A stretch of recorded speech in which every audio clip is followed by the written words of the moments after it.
All right, so for everyone who is joining us today, this is the info session for the Access Science Connected event series, which is our signature event series in April. So during Citizen Science Month. So on the bottom right, you'll see prepare for April. Yeah, this is all about events specifically during that month. And so what we'll be going over today is a little bit of well, I'll tell you exactly what we'll be going over. We'll go over what is Citizen Science and SciStarter, just to make sure you are all on the same page. 2.5 million Access Science is our goal for April, and so I'll cover that, and then we'll talk about the events. And then we have good time to talk through doing a project and open discussion on ideas that you all have for participating in Access Science Connected. A big reason why we're doing that too is because we want to make sure that you get an opportunity to share amongst yourselves too, because you all have really great ideas. So we're hopeful that you can share, and then others will hear what you say and be inspired to include something similar or come up with their own ideas that are giving their own creative flair to these.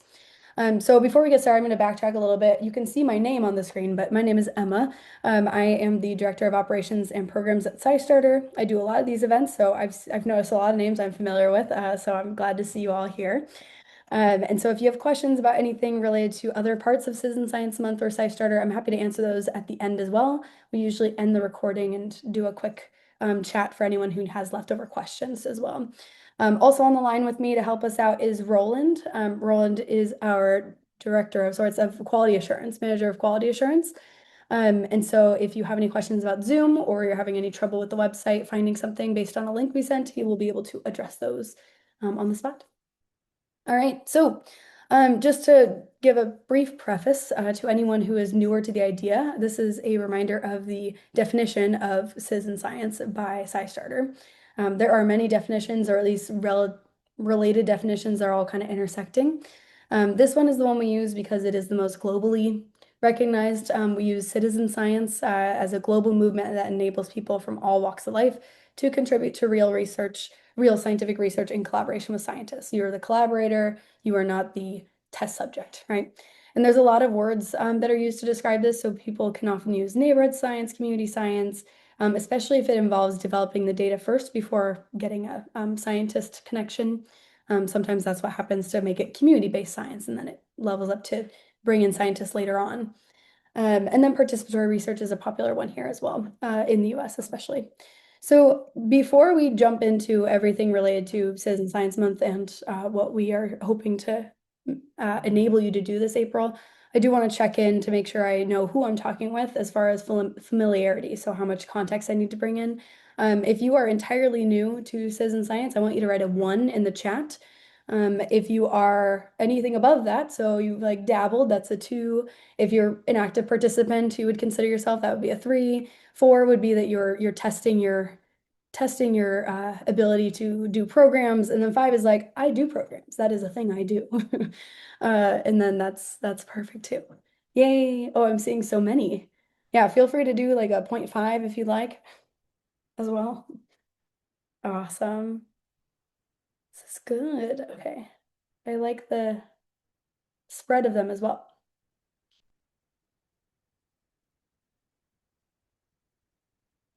Okay. I am seeing that I might have an audio issue, everyone, so I'm going to switch to my headphones to see if that improves it. My voice is also very hoarse, so that could be a part of it too. Let me try this.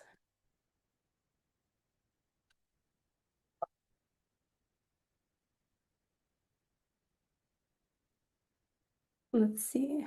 Pausing my screen share just so I can share. And thank you everyone who's adding in their ideas to the top.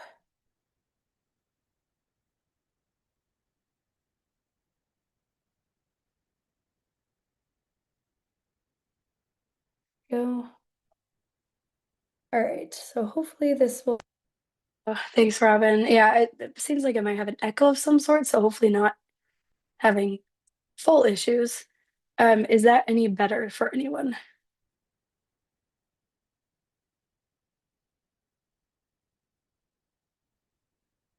Sounds good. Okay, cool. Thank you, Julia. All right. So I'll just double check. Yeah, okay. So it looks like I switched.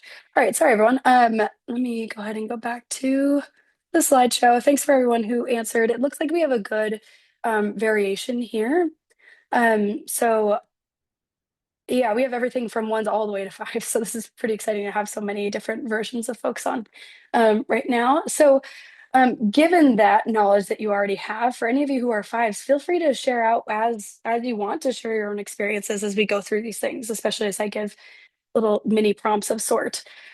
So for any beginners on here who are at the one-ish level, one and two, SciStarter is a resource for you. It's for everyone. It is a go-to resource for volunteers, scientists, and facilitators and researchers. We try to cover all of our stakeholder bases for the citizen science world. So if you're ever looking for a place to start or just jump in various places, it's always a number one step in our minds to create a SciStarter account. So you can start saving the things you like and understanding what resources are available to you. So as a part of those resources, that will include finding and saving projects or events. You can plan events and promote your events through SciStarter. We have an event database. You can complete free training modules. Many of you probably have taken the Foundations of Citizen Science training, which I'll reference later as well as a way to just get moving now to get yourself back into gear. You can also create lists of event or of projects. And so if you in your library, for example, or museum have a special list that is accessible from desktops or tablets, it's just a set of projects that you specifically chose for your audience members to take part in. You can also track your impact through participation. So when you do SciStarter affiliate projects, you can see how often you participate. And then you can also do that for the people who use your lists too. If they have accounts. And then you can engage communities in real research from being a part of this. You can find the things that matter to your community and really bring them in. So the way in which we do a lot of this, especially with our facilitator network, is through our citizen and community science library network. We started with libraries back in 2017, and we're at 1,200 members, and we're growing since then. We want to have like 4,000 by the end of next year. I made that number up right now, but point is that we want this to really grow. It's now global, which is also really exciting to see people in various different continents being a part of this. And we really do want it to be a peer-to-peer network, which is one of those bullet points right there. Other reasons to be a part of this network is to take advantage of those customizable resources. They're very turnkey, and the events we'll talk about today are very turnkey as well. We have online training, tutorials, professional development, events, guides to plan and promote your events, and circulating citizen science kits if you want to have a tangible version of citizen science. And then we also provide technical programming and promotional support as you need. We're always here to help. You can always email us. And then that link that Roland just dropped in the chat that's also on the screen is the way to just sign up for the network. If you're not sure if you're a part of the network, you can feel free to sign up as many times as you want. We'll duplicate it. So if you're already on there, we'll just replace it with the newest information as needed. But if you're new, if you're one of the ones or twos, I highly recommend joining that just because you'll end up with newsletters to share what's new and the things that are coming up, which are pretty important to be aware of. All right, so now to get to the meat of the issue. We are talking specifically about April and Citizen Science Month today because this is an info session for our signature series. So to give you a bit of context for what April really means, Citizen Science Month is every April, every single year, and we celebrate and amplify all the work of citizen scientists, of the projects, the citizen scientists, project owners, the people who help support these projects in various ways, and we want to amplify those outcomes that come of it. So we recognize that collective impact too. So when we get a lot done, we want to share out that information. And it's all about acknowledging how anyone can participate. You can be anywhere in the world and still be a part of this, and you don't have to have any science experience. And so communicating these facts to your audiences is critical to helping build this coalition of folks during April. So in 2025, just so you have a good reference point for what we are able to accomplish already, we had 500,000 volunteers. In fact, we had 500,000 volunteers in both 2024 and 2025. And we've been doing over 1,000 projects and events every year. And we actually totaled over 3 million acts of science last year. So it may sound odd to be jumping from 3 million to suddenly saying 2.5. However, if anyone is aware of the America 250, if anyone's making plans for America 250, that is why we made this goal. We want to encourage folks to do a lot of this work, especially in the US, in honor of America's 250th birthday. And so we have a collective participation goal aligned with America's 250th, I should say. Semi-quincentennial. I haven't said the word in a while. I think that's my what it is. And so we're taking this opportunity to really focus on the civic science of this and really be a part of the bigger picture of, as a country, how science has shaped us and molded us and continues to do so. So every contribution, your one classification on Zooniverse, all that stuff will count towards Access Science and that goal of 2.5 million Access Science. If you're thinking to yourself, these are such cute images, like the Sandbot and Rosie the Roboter, which is another one that you may have seen, we do have sticker designs for that. All right, so what is an act of science? We're moving from the word citizen science all the way to act of science. What does it actually mean? They mean the same thing. Anything that's participating in citizen science, all of those actions all count as acts of science. So if you join a project, if you say, yep, I'm going to join, that's an act of science. If you attend it or host an event, that is an act of science. If you are collecting outdoor data, each of those data points, each of those observations that you submit, those count as acts of science. Classifying images, sounds, videos, whatever it may be, those all count as well. Participating in live science activities. So if you're going out and doing an event with scientists in the field, absolutely counts. And then joining our Access Science Connected programs absolutely counts. These are events, so it counts also as that second bullet point. But what we really mean to do is have that as a featured series to really focus on. So all of these count. If you've done a citizen science project before, that means that you are familiar, hopefully, with many of these opportunities. And if you need some examples, in a couple slides here, I'll show you the examples of featured projects and the topics that we'll do in Access Science Connected. So Act Science Connected is our signature series, as I mentioned before. So we're rallying behind these opportunities to meet together once a week and really bring everyone together to do a project at the exact same time, like a very loud call across the country, to have people participate together on the same featured project, on the same research, to really build a collective impact in one day. And we've done this before. It's a new idea for this year as far as the signature series, but we know it works. We've done things like catchathons in the past with stall catchers, if you're familiar with that project. There's been hackathons of other types, not necessarily in citizen science, that you can maybe connect, relate this to in ways.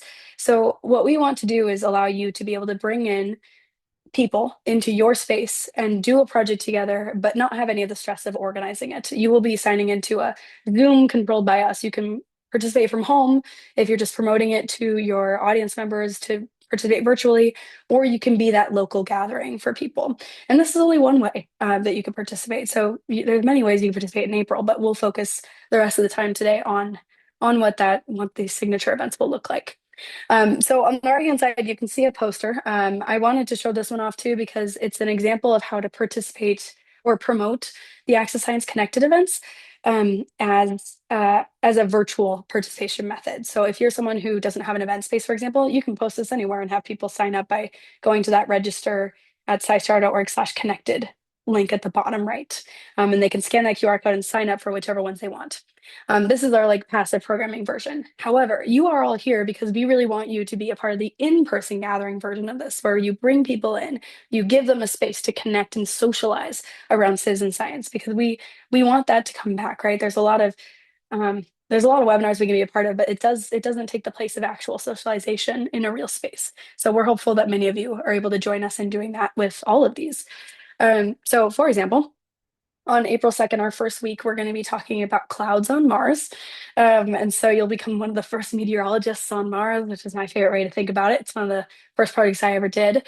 We'll also be working with the Smithsonian Institute. Apologies, that's not the National Archives on the second one. On April 10th, we'll be working with the Smithsonian Institute to look at the Freedmen's Bureau's papers and records, which is like marriage licenses and medical documentation in post-emancipation, post-Civil War restoration time in the US. So really big connection to America 250 there if you're really focused on that. April 16th, we'll be playing a game night for science. We'll be playing stall catchers, and I'll actually show you that project today as an example and to get you more familiar with the practice, and to kind of mock out what this might look like for you. April 22nd, we'll be looking at Earth Day activities. So we'll be doing conservation research with Wisconsin or Snapshot Wisconsin. So we'll be looking at fun images and camera traps and trail cameras from all over Wisconsin to be able to find and track how animals move across nature there. And then on our last weekend in April, we'll be looking at comets in the sky. I was really fascinated because this is actually helping us learn when we find comets like this, we're able to actually understand more about the origins of water on Earth, potentially. And we also learn more about planetary history and evolution. So if you're very space oriented, clearly there's some connections. But fun fact, NASA is supporting three of these five projects. So April 2nd is a NASA project. April 22nd with Snapshot Wisconsin is actually a NASA funded project, as well as the Comets one at the very end of the month. Right, so different topics each week, very exciting times, very entertaining guests. It'll be me and all the project leaders, and you can hopefully have a good time just joining us and chatting. So this, before I actually jump to that, so we have many, many resources, and I'm going to spotlight one in a moment that I was showing briefly. That's a host guide. We've created mini recipe cards for many projects, like as a way to kind of engage people in a before you do the project, here's how you talk to people. During the project, here's how you do the project and submit data. And then after, how do we reflect? We wanted to develop a version of this for events like this so that you have a good picture of what this really looks like. And so we have a 2-slide resource that I'll also give you the link to at the very end of this and show you where to find it on the website. It's a satellite host guide where if you are just looking at what this really means for your community, here's a way to visualize it. So what it is, in simple terms, this is a free turnkey live streamed and in-person event series. Yes, it's on Zoom. You can join from Zoom, but it is an in-person series that we are trying to accomplish. We want satellite hosts across the country to join us. And so it's an opportunity for you to join us and invite your community to participate in real scientific research during the month of April, as we've discussed. What does the hosting actually look like? It's a 2-hour Zoom production in your space. So it's a live event. A project scientist will join and introduce the research, show participants how to contribute, and engage them in real time as they work together. We'll also be going over like how to participate in general. So signing up for SciStarter, how to track your acts of science, all of those pieces will be a part of this over the 2-hour time period. And we'll come back to how to participate. And we have resources to print out for your guests if you guys miss part of the introduction of like how to get set up. So why do it? Why it benefits your community. So this is bringing people of all ages, but it is best for 13 plus. So we're saying like families and also 13 plus together for meaningful hands-on activities. It's all about curiosity, connection with each other, and civic pride for all the science done in the US if you are US based, while contributing to the national goal of 2.50 for 250 million acts of science in celebration of the 250th birthday. And so all you really need is a device and internet. We've been saying for all these projects, there are possibilities to do it on your phone, although I will definitely strongly recommend using a tablet or a laptop. And so you don't need any experience, but having those tools of just having a tablet or laptop and internet connection are the things that'll get us to actually participate in real time. You can do it on a phone, so if there is any issue with that, that's totally fine. It's just a little tougher and smaller. So we're just providing this the science. We're providing the actual event and the conversation. You just need to provide the chairs, bring people in, and provide the space for them to really see what's happening in these projects. All right, so that's the background. This is the context all needed for what on earth this even looks like. But what does that mean for the actual event? So just like the event recipe cards we've created for doing specific projects, similarly, we wanted to show you a before example, a during, and an after. Although, like I mentioned at the beginning, many of you who are leveled at 5 for your participation, you know what you're doing. You've been doing this for a while, and you have your own creative flares for making these things happen. So look at this with a lens of these are the parts that are within this event and the things that we would like you to do or in the resources that we have provided for you. You can decide how to alter based on what makes sense for your audience. And so if any of you have ideas on how to make it work in your space specifically and want to share those things during this chat, this info session, feel free. So before, there are a few things that are required just simply because in order to participate, you need to register, for example. So if you are choosing an event, so let's say you sign up for the Earth Day event on April 22nd to be a part of the snapshot or snapathon for animals. That means you are going to register for whichever time you would like during for that Earth Day event. And so you'll do the registration through Zoom. right? You also can recruit a local ambassador. If you have someone near you who is really an expert on citizen science, you are welcome to bring them in as a volunteer. We encourage you to do so. They're ready for that. We also need you to provide the space, which means reserving a room, audio, internet, and seating, etc., whatever makes sense logistically for you. Now, as a part of Citizen Science Month, in order to be counted, this is where we have a requirement of registering your event. So if you are signing up to be an event host, the way to confirm it to tell us, yes, this is really happening, is by registering the event on scistarter.org/add-event, which is this last bullet point right here, or second to last, excuse me. And then lastly, there, we want to prepare you for these events. So we have created event toolkits with all kinds of event assets for you to use, from posters to printable instructions to some examples of how to respond to questions and ways in which you can engage your audience with other resources provided by the project. So I highly encourage whatever event you're interested in, scroll through that event toolkit that I'll show you how to access. And then you'll find out what materials you might want to use and what might be available to you. That last thing right there that says tip, it is helpful to have others on your staff know what all this is. So we highly encourage you to spread the word about the foundations training that we have. It's a free self-paced online module that takes you probably less than an hour. Roland just dropped the link in the chat for scistarter.org/training, which gives you all the trainings. The foundations one is that first one that you'll see. And so knowing the general idea of citizen science and having other staff members be aware is very helpful for getting support during the event. Although I will preface, you don't technically need to know anything because the event leaders, myself and the project leader and whoever else is joining us, is going to run the event for you. Essentially, you'll be that in-person backup, or not even backup, but you're that in-person facilitator to keep it running smoothly.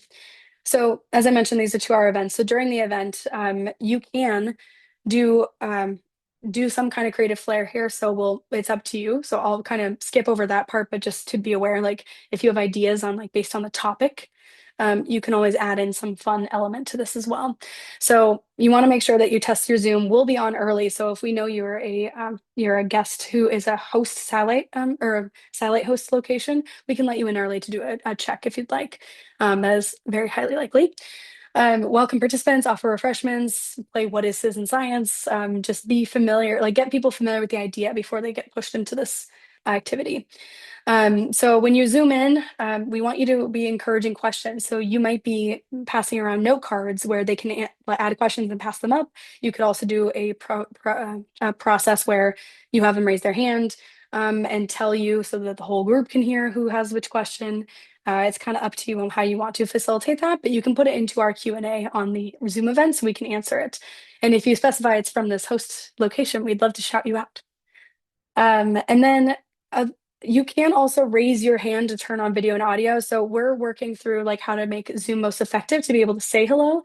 And we would love to be able to turn your computers around to show the whole room of people just waving and saying hello. So if that is something you want to do, we will make sure that there's moments in time across the 2 hours. There's plenty of time to be able to do that and spend time just saying hello and shouting out some lovely people. So you'll do the actual project during the event. So a lot of this is going to be practicing the project. So of course, the unlisted logistic here is like, we'll guide you through the setup steps. You'll have support for that. After the event, that is where it's, again, kind of up to you. But also there's a couple other parts of information that we would like from you. So for example, we have takeaway materials to help us to sustain engagement. So we have like a printable flyer for you to take away. We also want to continue participation across Citizen Science Month, so pushing them towards SciStarter is a good thing to do. We'll also be reporting Access Science. There's a post-event survey for you to fill out that'll also help you understand like how well this event went for your audience, and if you want to do a similar one again, you'll now have the right jumping off point. So if you are a library, ambassador, museum, any facilitator organization, there are materials at SciStarter.org/library and /ambassador for you to make use of as well. So this is available online and I'll show you where to find it as well. So don't worry about memorizing anything at this point. All right, so I'm going to come back to this slide in a moment, but just to preface, we're going to take a mini tour of the website so you can see all the resources we just addressed. And to get you there, I'm actually going to send you to where the public sees first. So I'm going to have Roland drop this link in the chat while I mute.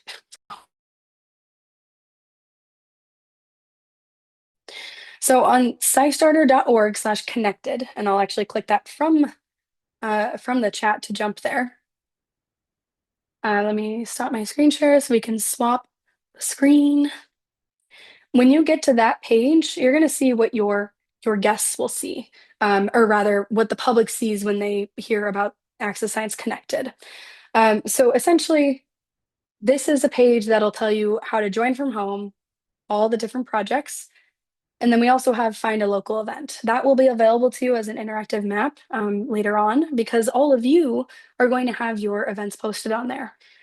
Now, to find your resources as a facilitator, we have a host a connected event section here to kind of pause you before you get down to registration links because it's like, oh wait, I'm a host, so let me jump over and see the resources for hosts. So first and foremost, um, this is a longish page. There's a lot of information on here. So I just want to jump us straight to the bottom just so you can see we have event dates and times, event resources, and FAQ down here. But there is a lot on here that is really useful. So I very much encourage you to take it like line by line and just see what all is there. Now, in terms of what we provide, there we go. So we feature one event per week, right? We produce the Zoom event you'll be able to stream into. You need to register for the Zoom event and stream into it to show your in-person gathering and bring them into the Zoom room as a physical space. We do provide a professional development. We're talking to you right now as an info session, and I'm looking forward to hearing all of your thoughts and what your ideas are or questions are. And so we'll keep doing that. And we have guides and tutorials to help kind of push you in the right directions for what is citizen science and how to do this particular project. We have event hosting guides and promotional toolkits. These are event toolkits with all kinds of things that includes printable takeaways as well. We'll do all the work for tracking the Access Science as long as you tell us the estimates, right? And we can look at that too if you'd like. And then we also have mini grants. If any of you are interested in a mini grant, you can apply for one. It's a part of the sign up process. You can essentially just opt to also apply for a grant.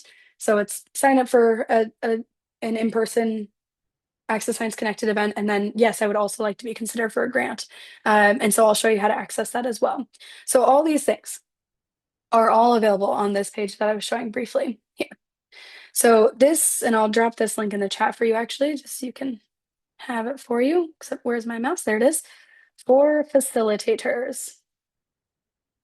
Now I'm going to skip down a bit because I'll let you all read through these things of what it is, how hosting works, flexible participation, who can host and facilitate, etc. There's the prepare with free professional development resources. So for one, today is February 17th, so that one will be gone, but you'll be able to see the past webinar. This recording will be right there.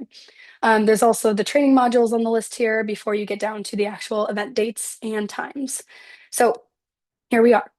On each of these events, you will have both a registration link, more information about the project. So you'll go to a project page on SciStarter, and you can view event toolkit. I put them in multiple locations so that you can always find them.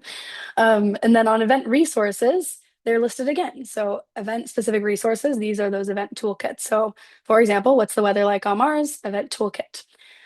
Also included on here is kind of a process. So it's the host prep for you. You can kind of compare it to that satellite host guide of like, okay, what should I do? I need to reserve a space. I need to register the event and mark it as an Access Science Connected. That's how we include it on the map. And then you can always watch one of these info sessions again if you'd like to orient yourself further. And then we have the event toolkits, which includes promotional materials, facilitation materials. I'll open one in a moment. There's also a live flow. So we know it's 2 hours. It's a long time. It doesn't feel like a long time when you're in it though, because it does go by quite quickly.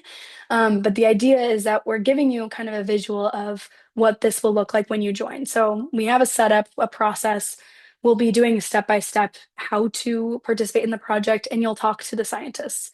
So you'll meet the scientists or the experts. And then we'll do a demonstration, and then you'll be doing the project. We want your people to be doing the actual project. Because that is how we show impact of these events. It's showing, hey, all of these individuals across the country, all at one time, we all got involved to help accelerate Alzheimer's disease research, for example. And then to close this out in the last bit of time, we'll be doing a discussion on the actual impact. So we'll be able to see how many acts of science were done in that moment, not based on per library or whatnot, but we'll be able to say the whole picture. And then we'll be able to share how to sustain engagement, which includes a flyer if you'd like to participate later. So you can pass those out so that folks know how to continue on their own. We do have a brief survey, which I highly recommend looking at before the actual event because it also asks questions like, how did your audience feel about the project? Like, did they get it? And so being able to kind of get a temperature check of sorts of like, did we get it? Not get it? I'm really lost. Hopefully we get a lot of thumbs up. With the live demonstration, I have no doubts.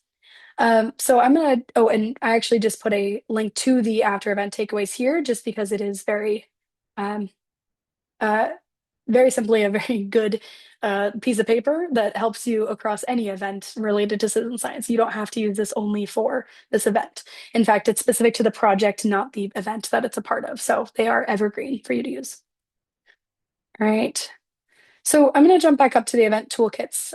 These are very, very helpful. They include posters, they include all kinds of stuff. So I'm going to use our What's the Weather Like on Mars as an example. And I'll go ahead and drop this in the chat if anyone wants to follow along with me as well. April 2nd event. Just because I've been talking for quite some time, I want to take a moment. Are there any questions about anything we've discussed so far that I may have missed? Feeling good? Like I'm teaching a class. Y'all are so focused. Okay. All right. Well, if anything does come up, feel free to drop a line in the chat and I'll pause to talk through. So these event toolkits, and I'll go and just make it very large, is specific to the event. So this is on April 2nd. There are 2 sessions to address time zone differences. We want to make sure as many people can join us as possible. It is listed in ET, so just be aware of what your time zone is so you can make the adjustment in your brain. And we want you to feel comfortable. So we're listing out how to get to the project.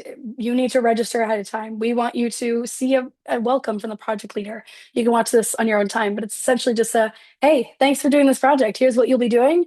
The end. Good luck. And this is actually who will be joining us as well. So you'll get to see this face again, Merrick with us in April. So we give you a little bit of background. You can again look at the project anytime and practice it if you'd like and just get some or get some familiarity with it. But again, you don't have to. We will teach it to you. And so during the actual event, so you'll learn alongside your audience members as well. We want to make sure you're prepared for what the logistics mean. There's no hidden logistics we want you to be worried about. Really, what this means is that we're on Zoom, which means you need to have audio and video available. And so having a computer used to log into Zoom and shared to a screen of some sort so that everyone can see it, those are the big needs, right?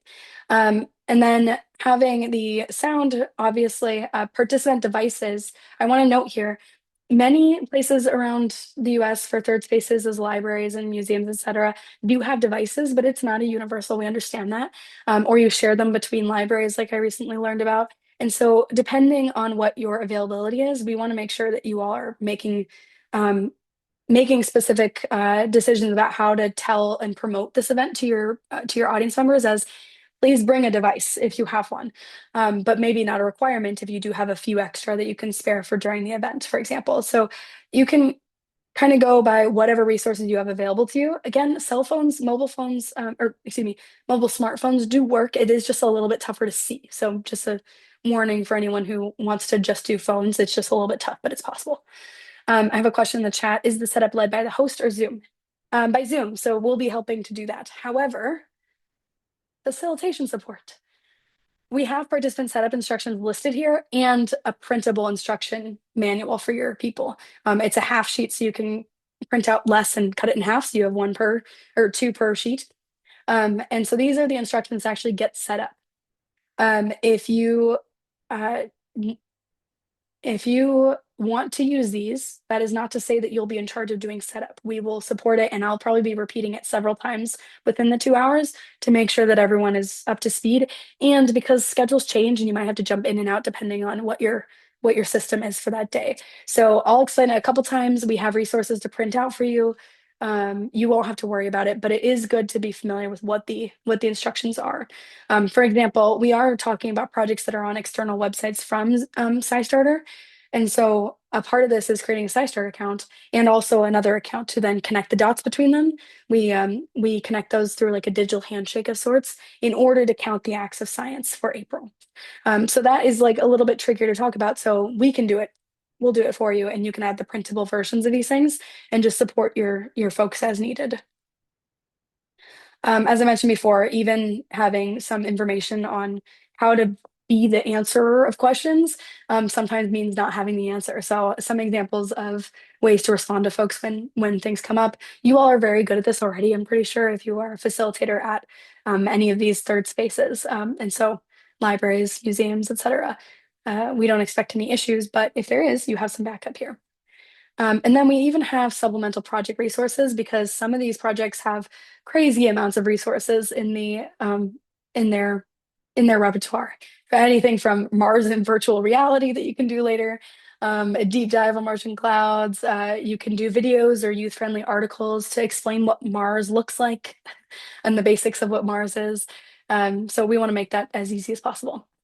We also have posters. So if you are hosting an event, for example, these posters are the ones that are ready to print. They're specific to time zone.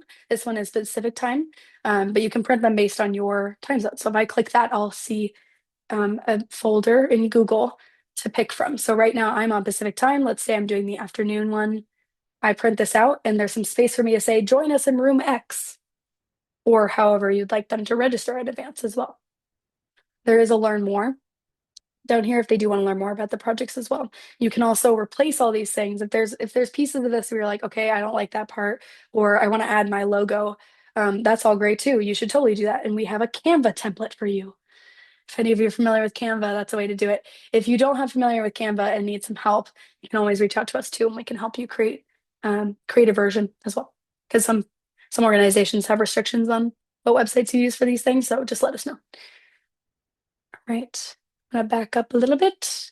We also have social media resources, and the keep it going refers to that document, the take home flyer, which is evergreen. You can print this out for any event related to Cloud Spotting on Mars.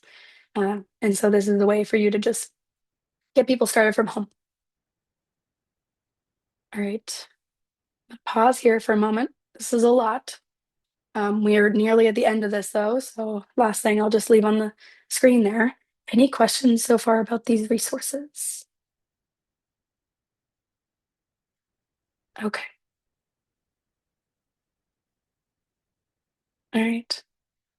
There is a thank you section because we do really love that you all are involved in this. And so if you want to share with us how it went, we really, really would love your post-event survey to share with us the amount of people who were there, what they learned, the good things. And your response should be less than 5 minutes. It's really a short survey. We try to make it as simple as possible for you. You could even do it in real time at the end of the event if you wanted to. And then this is one of several of these documents, or rather event toolkits. And so if I return to the connected events, I'm sent back to here. I do want to point out that the FAQ section is here to help you. If you do have additional questions, feel free to reach out to us anytime. Our email is the info@scistarter.org, and we're always happy to add more questions here if there are some. Um, And the last thing that I didn't mention that's actually at the top of this page is about the mini grant funding. So if I scroll all the way to the top, or rather, let's look at this here. US-based individuals or organizations planning to host an in-person X Science Connected event may apply. Key thing here is it needs to be an in-person event. So these are only to support the in-person gathering. So it's for things like the food that you supply for treats during the event. It's supplementing with books or something. There's someone who bought a few dark energy related books for our previous Do NASA Science live event last week, and that one was really successful. And then the apply button is here, but I'm going to scroll actually all the way to the top and tell you right here, sign up to host. You can sign up to host and then click a button to say, yes, I apply. Sign up to host an event for a chance to receive a $500 mini grant to support your event. All right, I'm doing a library display on Citizen Science Month. Any tips for those who have done this as a display for the public? I love that. Oh, okay. Yeah, if anyone has ideas, feel free to add them into the chat about that. There was a section of the Citizen Science Month resources that I can jump to. This says it's Sci Month. It is Citizen Science Month. If I jump there, I'm taking this page. There is a page for plan an event that has resources, which includes things like bookmarks for 2.5 million acts of science. So those are things you could put on as a display too, so they could walk away with a way to participate. Um, can the grant be used for door prizes? Door prizes. Brooke, I'm so sorry. What do you mean by door prizes? That might just be a term I'm not. Oh, related to anything related to the in-person event other than alcohol. Yeah, no alcohol. Yeah, that totally works. There are some folks who are supplementing their event with citizen science kits, and so they're using the funding for the citizen science kits. That also accounts. Yeah. All right. 13 plus Children's Library Associate who already signed up to host. Yeah, no, you should not retract. No worries, Amaris. It is totally fine to have younger ones. I would say that it is helpful to be family focused then in that case, because there needs to be someone who's able to create accounts, which is that 13 plus requirement. It is totally okay to have families involved. We've had conversations about like there are parts of this that are the adult part of like actually submitting data if they are too young to do so, although honestly, middle schoolers and higher elementary, they can totally do this on their own. But having an adult there to kind of refocus to make sure that real data is being added is really helpful. And that's a great point, Darlene. Yeah, the Earth Day event is probably the best for kids and family, definitely. Because that one will just be looking at images and saying, is it a deer? Yes or no? It'll be more than just deer, but yeah, it's a lot of easier questions too. Yeah, I'm gonna jump back to those project lists really fast. Yeah. So weather like on Mars, those are scans of Mars. Stall catchers is also quite good for middle schoolers. So if you're looking at things that are good for young kids, that might be on the range of I think Earth Day is absolutely spot on, is the best one for the younger ones, but I think Stall Catchers is very achievable. I've done a presentation to a bunch of fifth graders and they got it. And those are 11 and 10-year olds, sometimes 12. Yeah. All right. Project Squirrel is fun too. Yes, although we are not doing a connected event about it, sadly. But if you are doing, although if you wanted to add in a version of our event after you see how it goes and you want to make your own, there is another project that's an indoor squirrel project called Squirrel Mapper that you could absolutely do in a very similar format. And I love that one too. Yeah, if you need a brain break and take them outside and just look for squirrels, it's a good one. Oh, thanks, Roland. Yeah, if you want to look in the Squirrel Mapper, he added it to the chat. There's both an outdoor component and an indoor component. Or you could choose which one you're part of. All right. I don't want to interrupt any other questions that might happen, but I'm going to jump here just so you can have that UR or that QR code as well. And just to give you a good summary of we want to do the heavy lifting for you. And if this doesn't feel like we're doing the heavy lifting and there's something that's missing here that we need to consider, we'd love to hear it.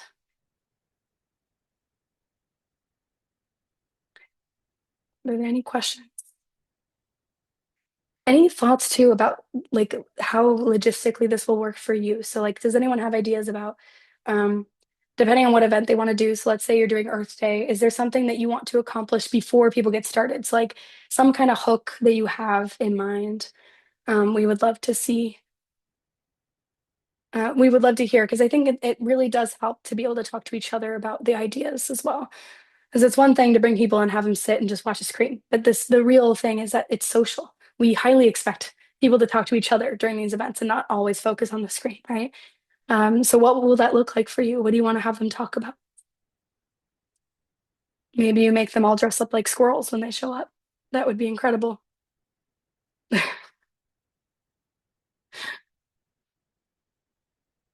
I don't know if the money could be used for hats that look like squirrels. Honestly, that would be amazing. It's a good takeaway. Yeah. Any thoughts? Anyone want to share which events they are going to be a part of? Which one they want to do? Oh yeah, Robin, go ahead. Um, yeah, hi. I think it would be really great if you're going to be connected with the library to include books from the collection. Alzheimer's usually is a pretty well-stocked area, as well as space. So I would just make sure that the library, or talk about your library and hopefully get them connected that way with materials supporting the project.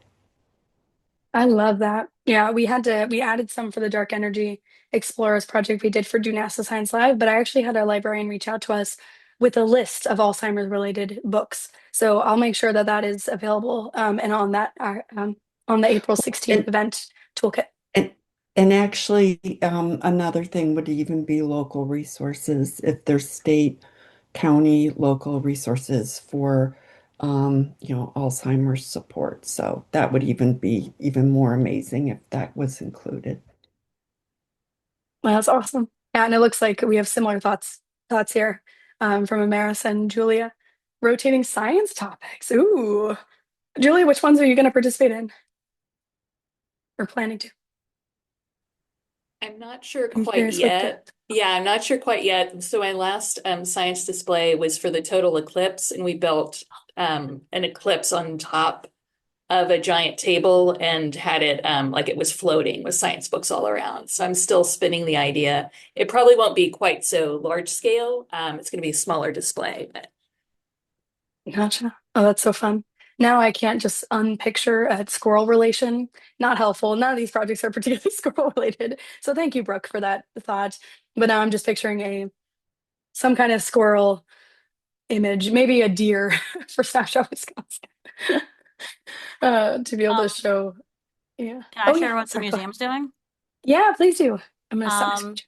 so we're starting the month and ending the month with this. So we're gonna do the April 2nd, what's the weather like on Mars? And then we're going to do the Earth Day. That's gonna be our big Earth Day event. Nice. And so, but in between there, we're going to use these two events to highlight our citizen science kits. We call them the Act Now Library. Um, so the members of our museum for free can check out these backpacks that we have that are all four different SciStarter um like thing equipment they need at home. So we have the air monitoring, we have two of those. We have the light pollution. Hopefully we'll have a couple more about bats and bird calls. And then we have like five or six just about like pollinators and local projects. But we're gonna try to use this as like April of how many times they've been checked out and then start keeping track of how much science our members are doing. Yeah, absolutely. And I don't think it was on the list. We need to add to the list was Access Science that count. Checking out a citizen science kit absolutely counts. Like Mhm. all that data of how many like sign outs or lend leases. I Yeah. don't know what it's called, whatever it would Checkouts. be. Checkouts, thank you, Yeah. checkouts. All those absolutely count too. So I'm excited to see how April can really spur that activity and get people excited about using these resources that are for them. They're free. Yeah. So but we're having all the kits at the April 2nd one, so that way guests can like go through them and get a chance to like play around with the equipment and see what they want to check out. Great. I love that plan. Anybody else on here planning on adding bits into the situation? Curious.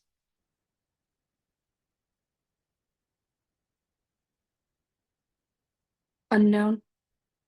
Maybe not all of us have kits either, which is totally fair. I don't know. I didn't know there were kits. Oh, Amaris, I will show you.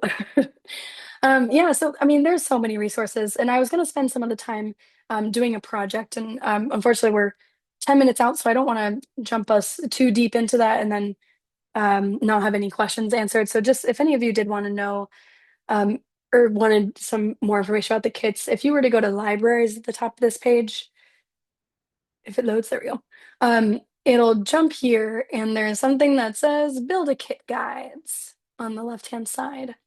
And this will show you the ones that we built. Now, these are just tangible items to help facilitate a project. You don't need to have kits necessarily to do the projects. Some of these are definitely required. Like if you're monitoring air quality, you do need a device that can monitor air quality. But some of these are completely possible to do without this material. So even if you don't have a sky quality light measuring device, you can still do measuring light in the night, the globe at night project, for example, independent of this toolkit. But these are just ways to kind of make it more into a lab activity and to tangibly share science with folks and gain access to these materials like a microscope, like an air quality device. and others. And so a lot of libraries and other locations have kind of built their own. It sounds like, Brooke, you made some that are related to local projects, which is awesome. We had one, speaking of squirrels, a friend of ours at the Prescott Valley Public Library made a squirrel mapper or a squirrel Project Squirrel kit in which she added tracks so you can see which tracks are from squirrels. And it's like a little mold where you can it press down to see the squirrel tracks so you can kind of compare it to what you're seeing in the wild. All kinds of cool things. And then I saw a comment, tons of resources. Joining the library network is the best way to find the resources and stay up to date as new resources or are added. That is absolutely accurate. Yeah. Awesome. And then library network link is that go/library dash network for you, Roland, which will drop in the chat for you. Awesome. Awesome. Thank you. Cool. And Michael Lewis, you're welcome. Thank you for joining us. Happy Chinese New Year. Um, And then, just so we don't ignore it entirely, I did want to preface if you are interested in doing the Alzheimer's event on April 16th, again, it's a video game basically. It's great for middle schoolers. This is a really fun one. I was going to demonstrate how to do this project. And instead, since we don't have a ton of time left, I just want to show you um, some of example steps to be able to do it. So if you're looking towards what the logistics will look like, on this event, for example, we'll be talking to Pietro, the project leader, and as a part of the setup is we will sign up for a SciStarter account. We'll start there. Catchers is a really tight partner project with us, so we've been around since as long as we have. And so there will be either a family account or individual accounts. And then after that, you'll jump to Catchers, and you'll use the same email, the same credential that you use for SciStarter, because that sign up process will just link the accounts to be able to account Access Science for us. And then those are the only steps for setup. You'll just start the tour and we'll do examples together, which will use training videos. So you're not looking at real data yet until you're ready, and then you'll start catching. So this is an example of those. This is the kind of steps that you'll see during this event. And we'll talk a little bit about there's always questions about why are we setting up accounts? And in April, it's very, very especially important because of the accounting for Access Science. SciStar is an organization that supports a lot of research, a really big chunk of the research done in the citizen science field and industry. And so we are one of those locations that is looked to for data on what citizen science really looks like. And so having all of you be a part of SciStarter and these projects helps us understand where citizen science is moving, where we can improve the process too. So good things. And if you want to check out the project, Roland just dropped that in the chat for us as well. Spellcatchers by Eyes on Alls out of Cornell. All right. This was my last slide that we kind of already discussed, but in case anyone has any final thoughts on any of this, pre-event ideas, logistical strategies, anyone planning on joining at different times, examples of that, you're feel free to answer there. Tracking results, any reflection questions you want to make sure you ask your audience. How do you anticipate sustaining engagement? Any thoughts about any of these things are great to hear. Silvio, yeah, do you want to speak? Hi, thanks so much for organizing the webinar. Pretty excited about all this stuff that's going on here. I'm in Miami. I love this. I've been doing a couple of things. We just did one for 100 Acts of Kindness. We've done kind of 2 events this month already, so pretty excited about it. And my goal has been how to build a community dashboard that allows folks from Miami to connect with our local data and kind of into like a digital twin. We call the Miamiverse, or almost subdued like a super app that allows us to combine multiple citizen science apps for different missions. I don't know if you have any ideas, recommendations of how we might be able to tally some of these points for ourselves as an account. I know during BioBlitz, things like some of these things have been done with things like iNaturalist, where we're able to set up a group. Group iTree also offers something, so we're able to have like a branch organization and then connect like both universities, schools, the community, etc. So we're able to kind of populate our local data. And as we're contributing to citizen science efforts elsewhere, we're also contributing to our own local, municipal, and academic data goals here. So I don't know if there's any recommendations for how we might be able to, I guess, make sure that we are able to capture and validate and verify our own data that happens during these activities this month here for, something like City of Miami, for example. Yeah. The closest I think we can get to that at this point is using the list option. If you're talking about the data points, like the contributions being done to projects, the lists, I could see if I can pull one up. Let me see if I can stop my screen share for a second. Because the lists allow you to, if the person signed in and doing affiliate projects, it'll track the contributions over time. So if you go and own a list and you open that list, there's a stats page for the owner to be able to see which people have done how much, how many contributions, which is really helpful. I don't know if there's something yet where it would go and do all the data and isolate it to be for the city of Miami, for example. But that's always something that we could in the future think about how to build something that would be a partnership with your organization, ours. I just don't know what that may look like. So I don't think I should say anything else about that in general. But Darlene's also adding, it won't isolate it for you, but you can also see them displayed if you report Access Science to the Access Science um, .org or citizensciencemonth.org. There is a reporting form that you'll be able to have people submit to. It just won't isolate it as like these specific ones are from you. Although you could list it as City of Miami being like the doers as like a group that you're representing. So Yeah, um, that'll be yeah. helpful because we're looking to support our local government. We're working with, middle schools, high schools, universities, colleges, nonprofits of all sorts.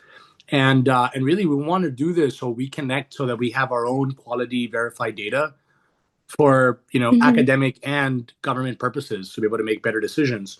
And I feel like what's been lacking in a lot of these tools is for us to be able to for me to be able to reward people, right? So whoever does the most amount of activities during April, we want to give them an award. And so it's tough. Like I'm trying to come up with some way to make a leaderboard for our community. Yeah. And so yeah, I'm trying to figure that out. And again, we can have that conversation offline. I think this is all really exciting. I see Roland shared. Thank you so much for the list. I got it. I opened it up. And that's somewhat of a leaderboard, but it is isolated to your stats page. Like it's a personal stats page for you as the owner of the. Otherwise, it's like privacy wise, we don't share it with the public. But for reporting Access Science, that will be on a leaderboard. It's a wall of fame. It's just that everyone is reporting to the same leaderboard, and so City of Miami might be like buried depending on the time and day. Um, but I love the idea of submitting Access Science as a group leader. So there's going to be, you'll be able to see it soon. It's just not live yet. Otherwise, I would show you on the Citizen Science Month page. There's a reporting page that's either you report acts that you did or report acts on behalf of others. And if you report on behalf of others, that means you can say, this is what the city of Miami did and list out the different projects that they did and the estimated acts of science that you'd like to have attributed to your group. And so it'll show up with big numbers potentially, and you can, I think you'll be able to filter the list as well. I don't remember how we designed it this time. And so you can see the city of Miami represented with big amounts of access science if you want it as a leaderboard compared to everyone else. But if it is internal to yours, it might be better to use the list and then show the list to the others within the group, depending on um, how you decide. But yeah, we can talk offline about that. If anyone else is having questions about like lists and such too, I've often recommended for like libraries to have like a library account to be like the leader. And you can also like that would be like the list owner. So you could see what your audience is doing. Similarly, for reporting access science, you should absolutely be able to list out. I'm reporting on behalf of a group. The group is the Library of um, Library of Congress. The Library of Congress is participating, or a museum, etc. Yeah. And we're right I at the dropped my hour email actually. in So I'm there, gonna. Emma, so Oh, we can talk about it a little bit, and hopefully we can be a template for you guys to figure this out. Because here we have all of the above: the libraries, the museums. We're working with all of them, but they're just all disconnected, and hopefully we're looking for a way to unify all these efforts to be regional. So thank you so much for that in advance. yeah, definitely. And for all of you who are here, and I know some of you are dropping off at the end of the hour, just a heads up that I'll send a follow-up email with a bunch of links so that you have quick access to various different locations, including some of the not CSM or Citizen Science Month, but like the library page and the library network sign up and various other things. And so we'll make sure to send that out to you within the next couple days, okay? I'll go ahead and stop our recording, and then we will be good to go. And if any of you have specific questions, we can talk about that